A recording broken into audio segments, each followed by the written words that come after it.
Okay, we want to get this. Am I good now? There we go. All right. Actually, you could just stay facing me right now if you want.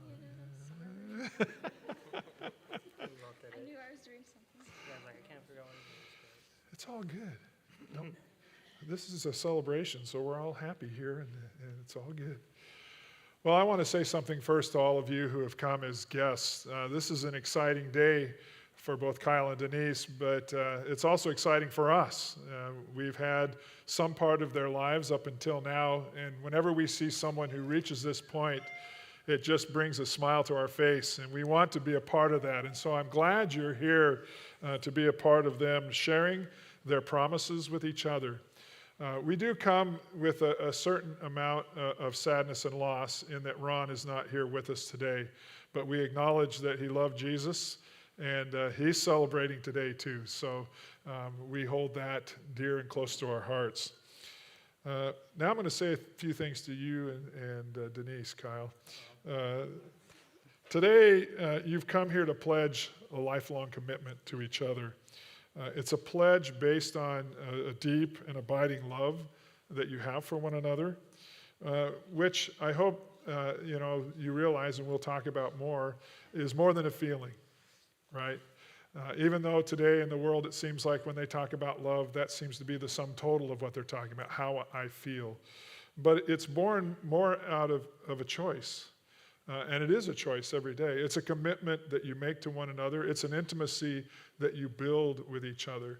And so as you think about, and even as you progress further in your life together, whenever someone talks to you about love, think in terms of, love is a feeling to some degree, but more than that, it's a choice, it's a commitment, it's a building of intimacy with one another. Today you join your lives as one life.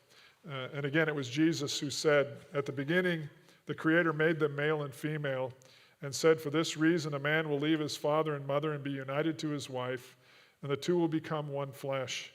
So they are no longer two, but one. Therefore, what God has joined together, let no one separate. So the two of you become one today, and it will continue to be a growing oneness throughout the years of your lives together. That growing in oneness is the work of marriage, and make no mistake, marriage takes work, and lots of it. Far too many people think that just because they are in love, that oneness will just happen naturally, that somehow it will be, or at least they think it should be, effortless, but it is not. Or too many people think that if they can just find that one right person who matches them in every way, then somehow loving them will just be natural. It'll just happen. They won't even have to think about it. But it is not effortless. To think that is a lie.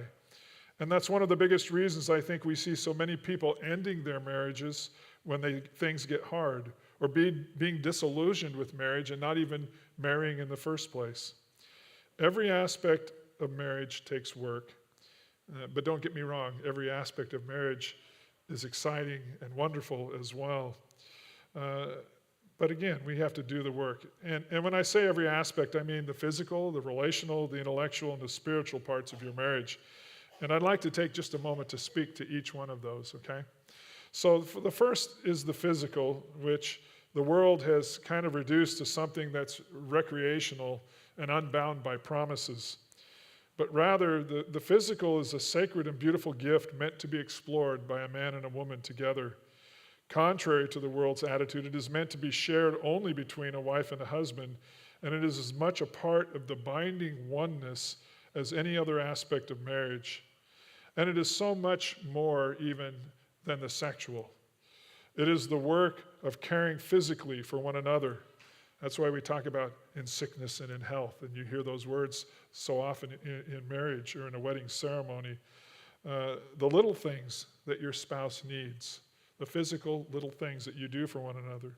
One says to the other, can you reach that? Can you iron this?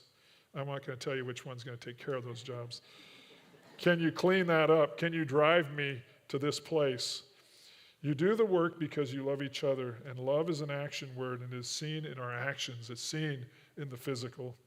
Then there is the relational side of marriage where you learn to celebrate each other's little quirks.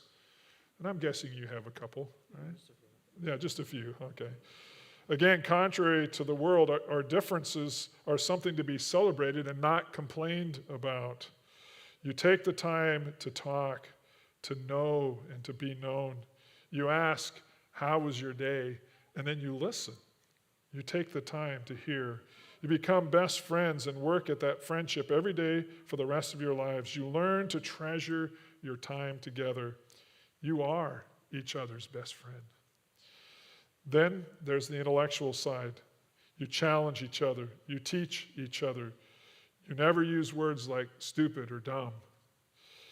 You support each other in your efforts to learn and grow and become more informed. You're a sounding board for each other's ideas, goals, and dreams. Even when you disagree about something, you can go back and forth and have those intense moments of fellowship, bringing up all the reasons and the logic you have for that, but still in the end, respect and love each other and go on with the things of life. And most importantly, you need to work on the spiritual side of your marriage. I would say that this is the most neglected part of most marriages. To take the time and do the work of growing in your faith, both personally and as a husband and wife together. Make God and prayer the center of every decision. Be such a part of your church family that you feel weird when you're not there. Talk about what the preacher says. Talk about, okay, good, I'm just saying. Talk about what you hear and what you read in the Bible. Talk about what God thinks of everything you see happening around you.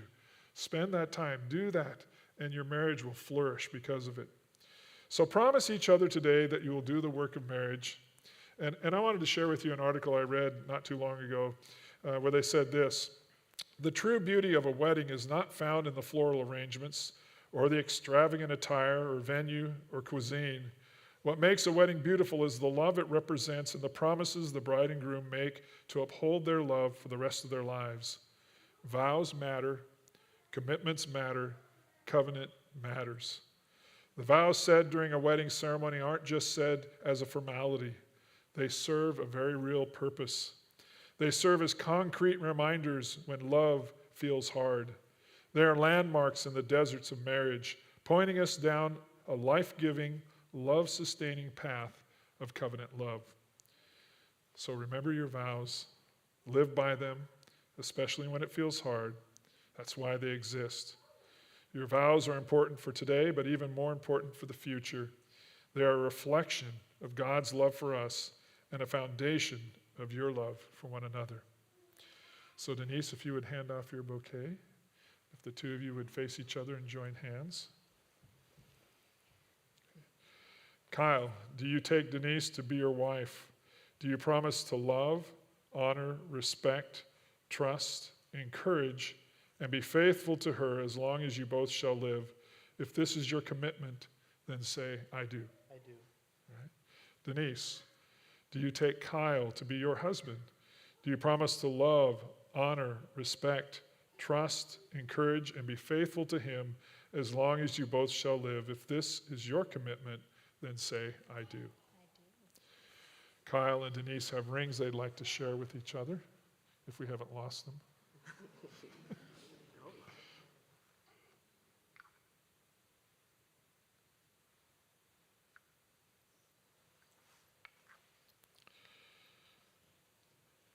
These rings are very special. They're made from precious elements, and they represent then the preciousness of the vows and the joining that you have today. As you walk through life and you wear these rings, they're going to say something to the people who see you. They're going to say, I belong to someone, and they belong to me. So Kyle, if you'll take this ring and place it on Denise's finger, and repeat after me. Denise. Denise. I wasn't working. That's all right. You're doing good. I'm giving you this ring I'm giving you this ring as a symbol of our love. as a symbol of our love. I promise to love and cherish you I promise to love and cherish you in sickness and health, in sickness and health, good times and bad, good times and bad, as long as we both shall live. as long as we both shall live. This isn't the funny part. No. until death do us part. until death do us part. I love you. I love you. All right. These rings are also circular, representing the unending nature of your promises to each other. So Denise, if you'll place that on Kyle's finger and repeat after me. Kyle, Kyle, I'm giving you this ring I'm giving you this ring as a symbol of our love, as a symbol of our love. and I promise to love I promise to love and cherish you and cherish you in sickness and health, in sickness and in health, good times and bad, good times and bad, as long as we both shall live as long as we both shall live until death do us part. until death do us part. I love you. All right. King Solomon was the wisest king of the Old Testament. He once wrote this in Psalm 127, "Unless the Lord builds the house, the builders labor in vain." Solomon is not just talking about construction, he's talking about relationships. Just as if we are building a house when we bind ourselves to another person, so Kyle and Denise are taking on the task of building a marriage. It is their desire to build a strong marriage that will withstand the storms of life, and they are committing to that building together. With that in mind, what better representation of building something than Legos? Did I mention the quirks before? Yeah, anyway, I see there's just a few. just a few. So they will now pour together in a symbolic representation of their lives some Legos that they have. And in recognition of where they have come from, Kyle is going to go and receive the Legos from the moms. So Kyle, if you would go and grab those.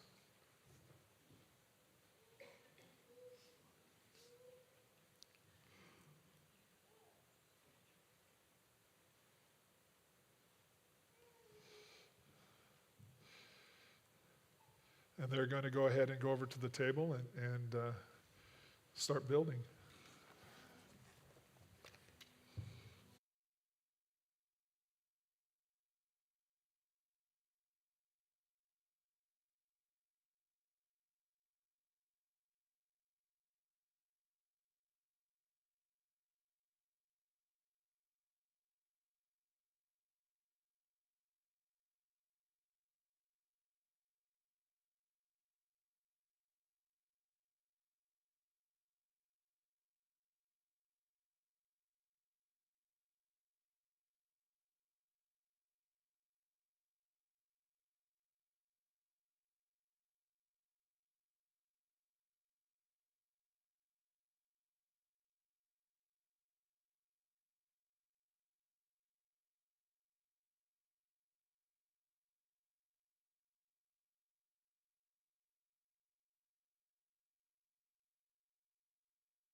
And now, as a servant of Jesus and of his church, I pronounce you husband and wife.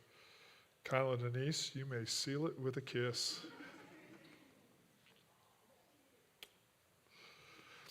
Now, if you would take back, oh, we can applaud. That's a good thing.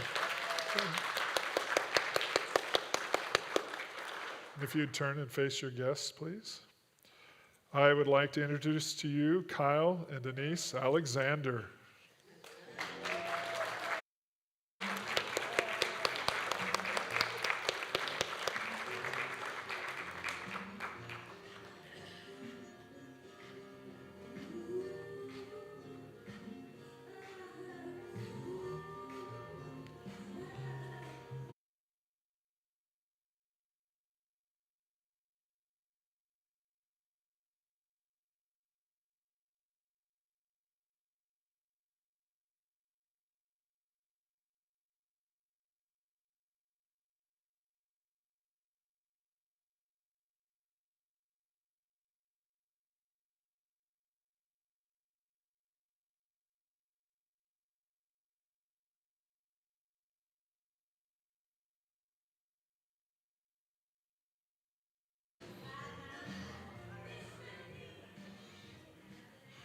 So I'm going to ask you all.